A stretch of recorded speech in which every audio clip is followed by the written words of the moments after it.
Hi everybody, it's Edie, and I'm in the Garden of Edie, and I'm so excited because just a couple of weeks ago we planted this apple tree.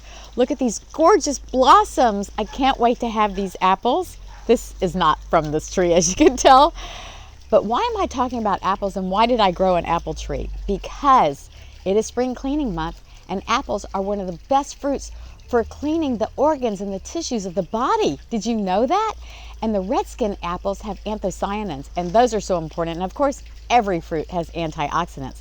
But besides that, these apples are gems for regulating blood sugar, repairing skin damage, anti-inflammatory, great for the brain. It's good for everything. I'm telling you, I'm going to put it in the caption. You'll learn a lot more. But what I love about these, they're so hydrating too. So if you work out and you get stressed out, whatever happens in your body, in your life, eat an apple. It will make you feel good. As they say, an apple a day keeps the doctor away. Happy cleansing. See you soon.